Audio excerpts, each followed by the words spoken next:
Hi, friends.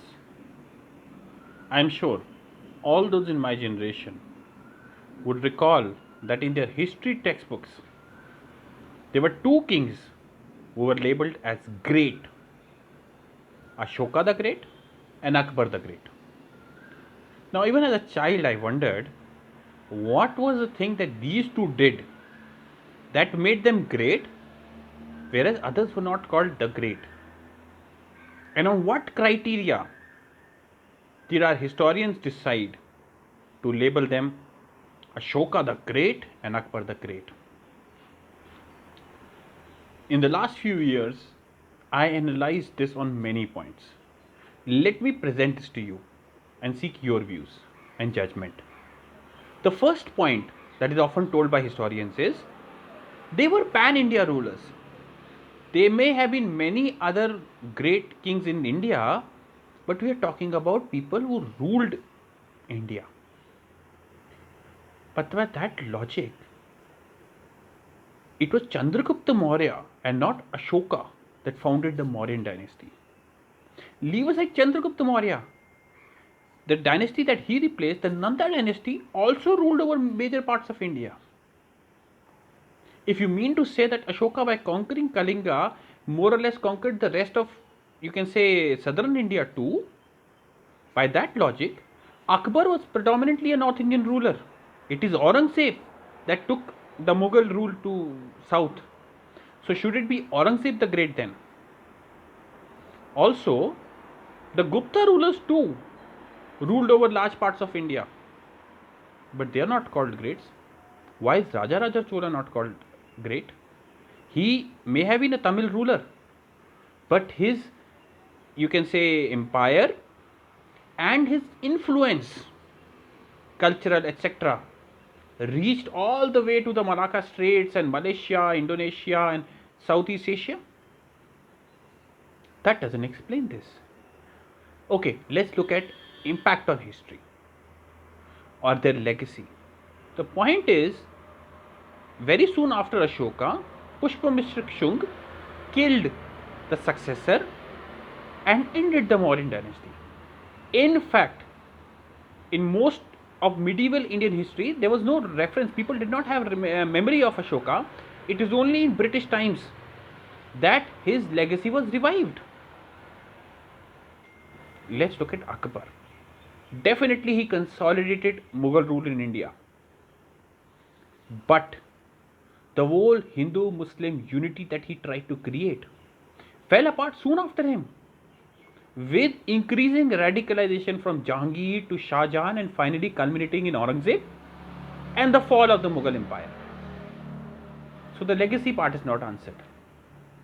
Okay, let's look at the typical left liberal argument: secularism.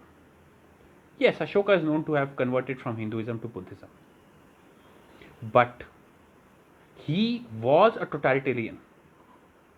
In his youth, he tried to conquer kingdoms by force, and when he turned to spirituality, again he tried to impose his views. There are enough and more accounts.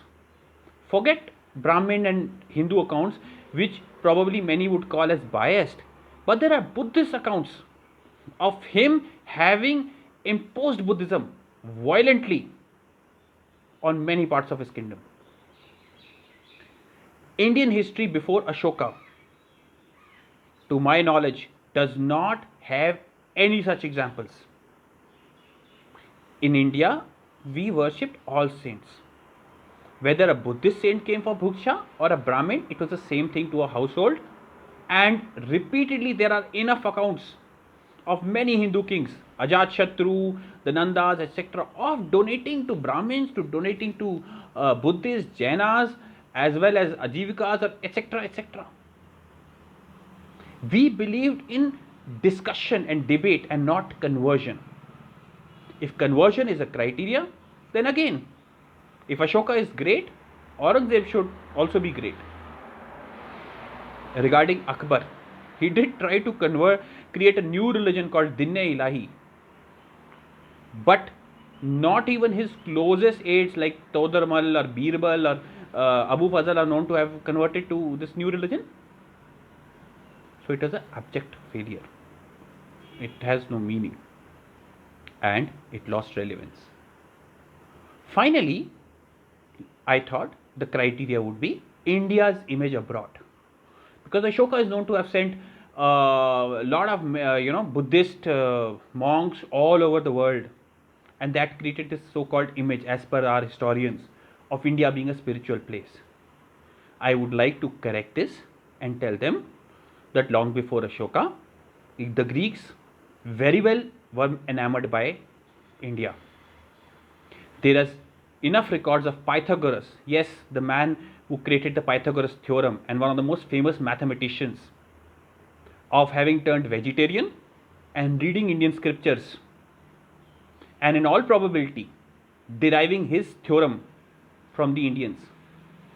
Herodotus, the man whose book Histories is from the first known Western account of history, and from where probably this word history comes from, is known to be enamored and an Indophile and reading about India.